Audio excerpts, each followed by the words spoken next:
अरे दोस्तों, आप कैसे हैं? आज हमारे पास सैमसंग का A14 फ़ोन आया हुआ है जो कि डेड है। इसमें एक कॉमन प्रॉब्लम है, जो हार्ड डिस्क के पैड डिस्कनेक्ट हो जाते हैं।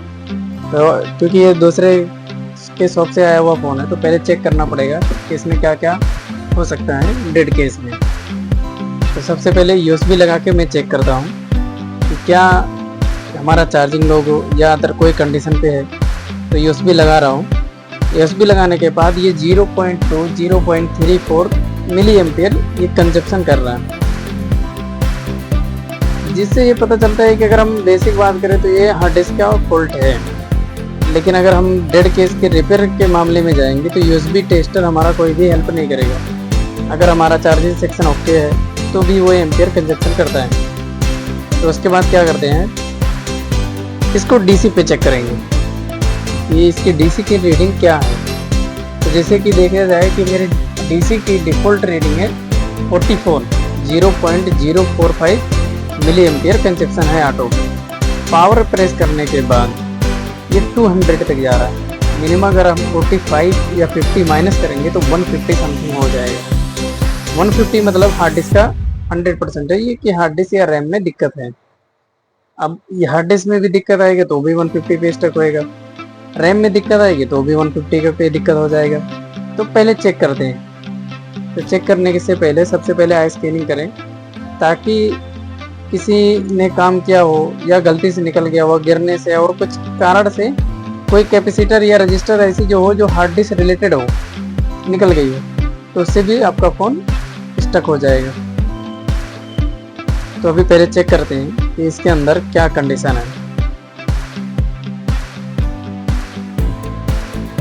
अब उसके बाद आई स्कैनिंग हो चुकी है। अब पहले चेक करता हूँ मैं शॉर्टिंग कि कोई लीकेज में तो नहीं है। अगर हमारा BCC या 1.8 रैम के लिए या 0.8 ये अगर लाइन रैम की भी शॉर्ट होगी या हमारा MMC की शॉर्ट होगी तो भी ये फ़ोन स्टक हो जाएगा। तो पहले चेक कर लेता हूँ, तो हमें कोई भी शॉर्टिंग नहीं मिली। अब उसके बाद मैं क्या करता हूँ, इसको हार्ड डिस्क को रिमूव करता हूँ।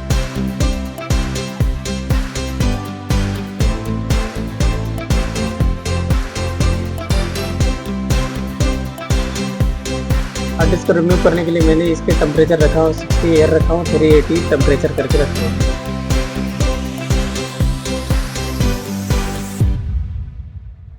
ये मैंने हार्ड डिस्क निकाल लिया क्योंकि ऑलरेडी किसी निकला हुआ ही है, दूसरे शॉप से आया तो CPU हार्ड डिस्क वगैरह सारा रिमूव करके आया हुआ है। तो इसमें चेक क्या करना है, इसमें कुछ ज़्यादा नहीं है। हमें कंफर्मेशन करने के लिए क्या करना है, बोर्ड को क्लीन करने के बाद अपने पास 11 नंबर या अदर कोई भी वैलेट से एक एक पॉइंट को टच कीजिए। अगर एक एक पॉइंट को टच करेंगे तो जो रिमूव रहेगा वो निकल जाएगा। इसमें क्या हो रहा है कि अगर हम डिसोल्डर मार के क्लीन करके चेक करेंगे तो आँख से या माइक्रोस्कोप से नहीं दिख रहा है कि वो पॉइंट डिस्कनेक्टेड है, हालांकि वो पॉइंट क्या होती है, डिस्कनेक्ट रहती है। तो उससे बेहतर क्या, हर एक एक पिन पे जितनी भी रैम सेक्शन की है वहाँ पर आप 1 बाय 1 करके ब्लेड लगा के चेक कीजिए। जो भी वो डिस्कनेक्टेड रहेगा वो 100% रिमूव हो जाएगा ब्लेड लगाने से। और ज़्यादा प्रेशर भी दे के नहीं करना है कि ताकि जो अच्छे बोल भी रहे वो भी रिमूव हो जाए। तो नॉर्मली 1 बाय 1 करके देखें। तो अभी इसमें से मुझे सिर्फ एक ही मिला है जो कि रैम के लिए काम करता है।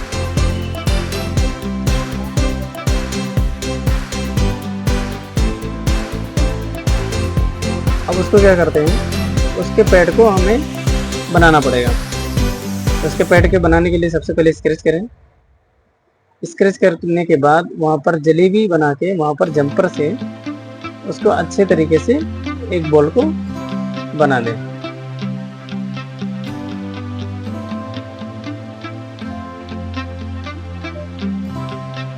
जंपर लगा रहा हूँ।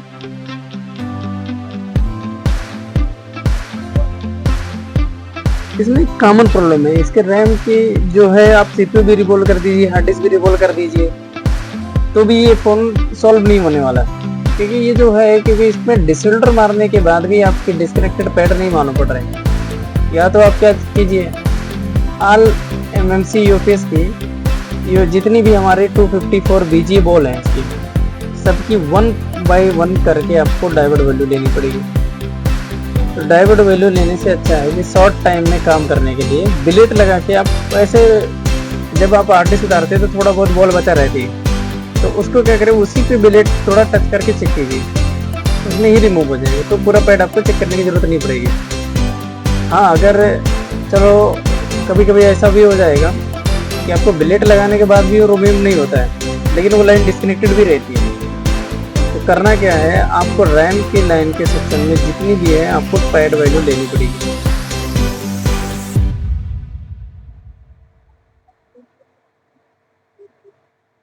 तो मैं इसके बॉल को बना दिया हूँ। अब इसके बॉल बनाने के बाद मैं फिर से वापस से वही एमएमसी लगा दूंगा। वही एमएमसी लगाने के बाद ये फ़ोन क्या हो जाएगा, सेम एग्जैक्टली जैसा डेड हुआ था सेम केस में आ जाएगा। लेकिन A14 में एक और common problem, hard disk CPU revolve करने के बाद वो फ़ोन हैंग होके चलने लगेगा। तो हैंग होने का कारण यही है कि उसमें सॉफ्टवेयर की ज़रूरत पड़ जाती है। अगर आप सॉफ्टवेयर कर दोगे तो वो हैंग होना बंद हो जाएगा। लेकिन अगर कस्टमर का डाटा है तो पहले डाटा रिमूव निकलवा लीजिए, नहीं तो डायरेक्ट फ्लैश कर दीजिए, तो ये हैंग होना बंद हो जाएगा। अब मैं हार्ड डिस्क लगा रहा हूँ। हार्ड डिस्क लगाने के लिए मैं टेम्परेचर सेम रखा हूँ 380 और एयर को 60 पे रखा हूँ।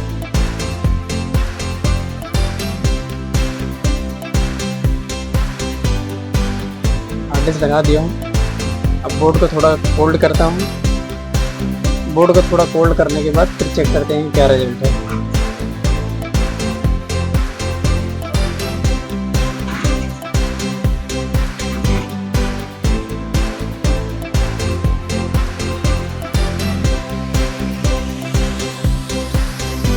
बोर्ड हमारा ठंडा हो जाएगा।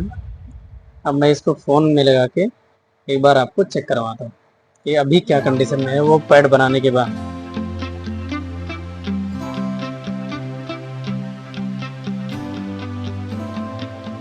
चार्जिंग लगा रहा हूँ। अभी चार्जिंग पे 1.3 लेने लगा। अदर जो होते हैं वो टोटल हमारे जो होते हैं वो 2 डिजिट के होते हैं, लेकिन जो मेरे पास है USB टेस्टर है वो टोटल 5 डिजिट का है। तो इसमें वैसा नहीं दिखाएगा जैसे उसमें दिखाता है। इसमें 1344 का मतलब हो गया 1.4 मिली एम्पियर कंजप्शन कर रहा है।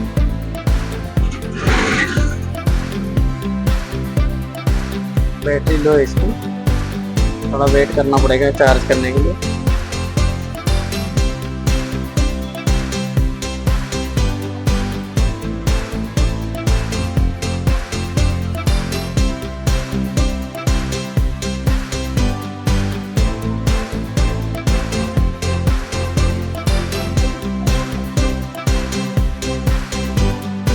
क्या होता है, कभी कभी ज़्यादा दिन से कॉन्टेक्ट रहते तो जल्दी उठाता नहीं है चार्ज।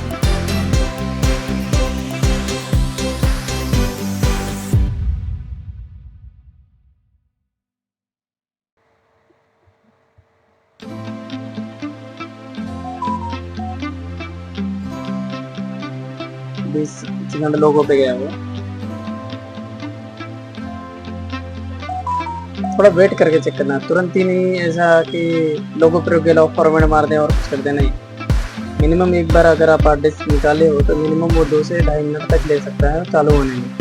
क्योंकि बोर्ड अगर थोड़ा सा वेट रहेगा, ये सैमसंग के A14, A23, A12, ये जितने भी छोटे मॉडल अभी आए हुए हैं क्रीम कलर के बोर्ड वाले, ये सारे के सारे ऐसे ही। थोड़ा सा भी अगर इस पर टेम्परेचर रहेगा वो बहुत टाइम लेगा ऑन होने में।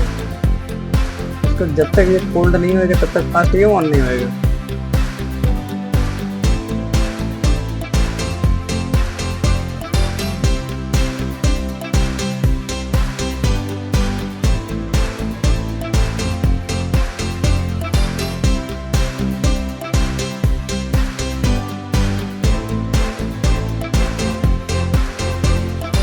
थोड़ा वेट करेंगे क्योंकि इस टाइम थोड़ा सा अपना बोर्ड जो है वो थोड़ा सा हीट भी है, इसलिए ये इतना टाइम ले रहा हूँ।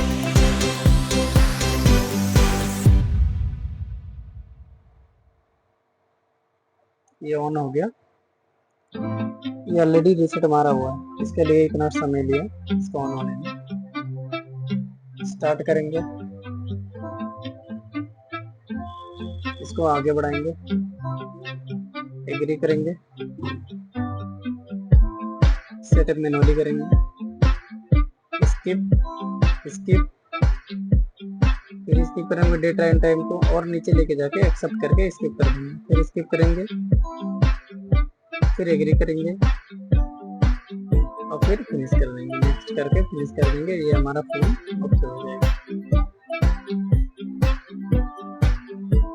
फिनिश।